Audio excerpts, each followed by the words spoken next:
Assalamualaikum warahmatullahi wabarakatuh. Selamat datang di Advokat Hermansyah Channel. Bertemu kembali dengan saya, Advokat Hermansyah, yang akan membahas permasalahan-permasalahan hukum yang secara up to date dan secara hukum yang berlaku. Nah, kali ini sama ya, kita ada pertanyaan dari sahabat YouTube kita yang sudah like dan subscribe channel ini. Karena saya berjanji akan memberikan konsultasi hukum gratis, maka saya buatkan channel ini khusus ya. Sama semalam seperti yang pinjol yang telah kita buat. Nah, ini terkait dengan lahan. Ini ada pertanyaan ini agak sedikit jauh ya. Ada sahabat kita dari daerah Maluku bertanya terkait dengan lahan yang disengketakan. Nah, sahabat ini menduduki lahan ya sudah sekitar ada 10 tahun. Nah, setelah 10 tahun dia lahan ini ditanaminya ya dengan sawit, tanaman sawit, dan sawitnya juga sudah berusia 10 tahun. Nah, apa yang terjadi dengan sahabat YouTube ini yang bertanya ini? Sama dengan saya pernah mengalami kejadian ya untuk menyelesaikan permasalahan klaim lahan yang ada di Bengkalis. Jadi terhadap klaim lahan ini, ketika sahabat menghadapi klaim lahan, itu harus dipastikan yang klaim lahan itu siapa, kemudian apa suratnya. Nah, itu dasar surat dia yang bisa klaim lahan harus juga dia kasih tahu kita gitu, dan harus ditunjukkan, karena selama ini kenapa lahan itu tidak dia kelola, ya kan? Nah, kalau dia klaim lahannya dengan contoh misalnya sertifikat, ya silahkan majukan upaya hukum. Tapi kalau klaim lahannya kayak saya yang di Bengkalis itu tepatnya di Desa Air Hitam, dia hanya memakai surat di bawah tangan. Nah, saya tekankan secara hukum, surat di bawah tangan itu tidak lagi berlaku ya setelah adanya PP nomor 24 ya, peraturan pemerintah nomor 24 tentang pendaftaran tanah. Jadi itu tidak berlaku lagi surat saudara. Nggak bisa saudara klaim begitu saja terus bilang ini adalah lahan saya, dasarnya ini, ya kan?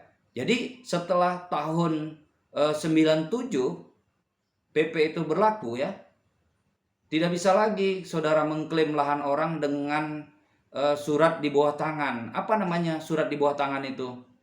Surat di bawah tangan itu adalah perjanjian jual beli antara penjual dan pembeli, itu di bawah tangan, tidak diketahui pihak RT, kemudian tidak ada pihak kelurahan atau kepala desa yang menandatangani. Nah, itu namanya di bawah tangan. Di bawah tangan itu tidak berlaku lagi setelah tahun 1997.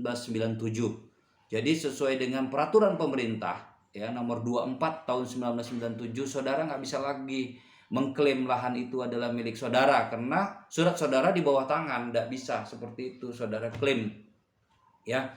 Jadi kepada sahabat YouTube yang menghadapi permasalahan klaim lahan, silahkan lihat suratnya apa. Kalau di bawah tangan tidak berlaku. Kalau memang dia membawa perkara ini, contoh ya yang di sana, bawa perkara ini ke misalnya ke desa atau ke kecamatan, silakan bilang sama kepala desanya, sama camatnya, bahwa Pak Kades, Pak Camat, surat dia ini tidak berlaku karena setelah 1997 adanya PP nomor 24 ya, peraturan pemerintah nomor 24 tahun 1997, surat di bawah tangan jual beli itu tidak berlaku lagi. Dan saudara secara hukum, karena lahan itu juga saudara beli dari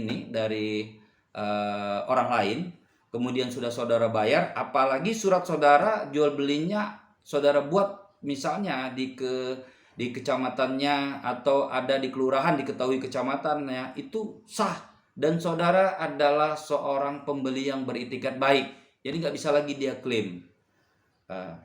Ya, klaim itu kalau itu dia harus ada punya surat yang berdasar. Jadi klaim itu nggak bisa sembarangan, ini punya saya, ini dulu punya saya, nggak bisa. Klaim itu nggak bisa seperti itu, klaim lahan.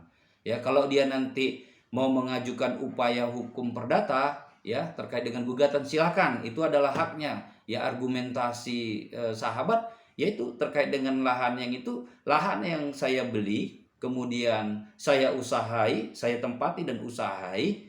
Nah, ini yang harus disikapi lagi, berhati-hati terhadap klaim lahan ini ya.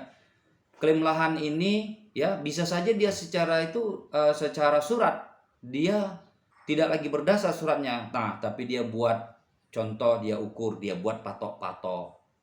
Nah, tanpa seizin saudara, patok-patok itu cabut, tidak ada permasalahan, cabut patoknya, nggak bisa dia mengklaim lahan begitu patok-patok. Nah, saya kemarin menangani yang di Bengkalis ini karena maksudnya pada saat memang lahan tersebut sudah dikasihnya pembatas, kalau dibilang parit gajah, tidak parit cacing. Jadi seolah-olah seakan-akan itu milik dia, Pak. Masih ada upaya sebenarnya saat itu, namun karena kekuatan daripada si yang diklaim ini kurang secara pengetahuan, dan saya juga masuknya di akhir sudah ada proses-proses hukum. Jadi kalau sahabat menghadapi permasalahan seperti ini, ketika memang dia melakukan pengukuran, cabut kalau memang lebih amannya sih sebelum buat surat ya kepada yang klaim itu. Saudara boleh klaim, saudara boleh menyatakan apapun terhadap lahan ini, tapi saudara nggak berhak apapun untuk membuat tindakan, baik tindakan mengukur, baik tindakan memasang-masang patok, ya kan? Kasih waktu dia. Nah, sama juga kalau ketika dia setelah masang patok, kemudian dia menanam pohon, ya ini jangan sampai. Nah, kalaupun sudah pohon itu sudah tertanam, saudara buat surat pemberitahuan kepada dia atau somasi kepada dia untuk mencabut pohon tersebut karena itu berada di wilayah tanah saudara. Ya, klaim apapun silahkan, mau menggugat silahkan, namun di atas lahan jangan kau lakukan apa-apa. Ya, nah baiknya lagi seperti apa sebenarnya? Saudara yang melakukan pengukuran, ya, saudara yang menanam pohon, ya, karena pohon yang saudara tanam itu berkekuatan hukum. Ketika nanti contoh dia memasukkan kayak seperti sana, masukkan doser, dia tabrak pohon itu, usahakan memang pohonnya jangan terlalu jaraknya jauh. Kasih buat 2 meter atau 2,5 meter, sehingga kalau doser itu kan ada sekitar berapa tuh, 4 meter lebih. Nah, kalau sempat dia tabrak, saudara bisa memenjarakan dia, ya, masuk ke pidana 406 perusakan. Itu perusakan pohon. Nah, kalau ada gubuk-gubuk di situ, dia rusak juga. Nah, itu berarti dia masuk ke perusakan barang. Itu masuk ke pasal 170.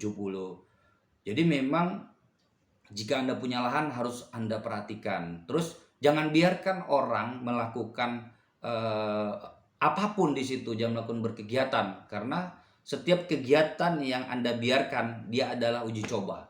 Coba, akhirnya setelah mengukur saudara biarkan, setelah itu saudara biarkan juga dia memasang tonggak-tonggak, setelah itu dia memasukkan alat berat, ya kan, dia buatlah parit ini seolah-olah itu adalah milik dia. Tidak boleh seperti itu, ya. Apalagi nanti setelah semua dilakukannya dia mengambil buah sawit tersebut. Nah, itu pencurian, masuk ke pencurian. Jadi kalau nanti saudara menghadapi karena ini ada permasalahan ini permasalahan klaim lahan begini. Nah, itu tapi memang pencurian ini harus sahabat buktikan bahwa yang menanam pohon tersebut adalah sahabat, ya. Jadi yang menanam pohon sahabat siapkan sebagai saksi, ya. Kemudian setelah yang menanam pohon, di mana sahabat menjualnya, nah itu yang bisa jadi saksi, sehingga dia terjerat oleh pencurian, minimal masuk ke pencurian biasa kan gitu, pencurian dengan pemberatan. Nah, tapi pemberatan ini kan dia apakah ini dilakukannya malam hari, kemudian apakah ini dilakukannya dengan cara merusak. Tapi setahu saya sih kalau di kebun kan jarang yang dirusak. Nah, paling dia punya peluang dilakukannya lebih daripada satu orang dan malam hari. Kalau nanti dia berargumentasi di hukum pidana bahwa oh enggak, ini saya yang menanam, saya juga ikut menanam, katanya. Nah, argumentasi ini yang harus saudara bantah, ya. Argumentasi ini yang harus saudara bantah dengan apa? Dengan bukti. Bukti apa? Saksi yang menyatakan bahwa dia tidak pernah menanam, kemudian bukti surat bahwa saudara ya bibit itu diambil dari mana, atau minimal buat surat keterangan yang mengetahui, orang yang mengetahui bahwa saudaralah yang menanam tanaman tersebut, ya. Jadi saudara terhadap lahan saudara berhati-hati ya, karena saya beberapa kali menangani terkait dengan lahan ini karena adanya pembiaran ya, pembiaran dari pemilik lahan. Berbuat satu dibiarkan, berbuat dua, berbuat tiga. Nah setelah berbuat lima kali, nah udah berat ya. Jadi sepengetahuan saya juga kalau dia dengan surat yang di bawah tangan itu tidak pernah dikabulkan. Kalaupun dikabulkan dia pasti ada main dengan pengadilan negeri. Upayakan untuk ke pengadilan tinggi dan Mahkamah Agung gitu ya. Semoga ini bermanfaat. Bagi yang sudah like dan subscribe, terima kasih. Ketika ada permasalahan, Anda boleh berkonsultasi hukum dengan saya, dan nanti akan saya boleh konsultasi secara langsung, boleh nanti akan saya buatkan video seperti ini agar sahabat-sahabat lainnya bisa dapat mengerti dan memahami. Mudah-mudahan kejadian apa yang saudara alami, sahabat-sahabat yang lain tidak mengalami. Demikian, Assalamualaikum warahmatullahi wabarakatuh.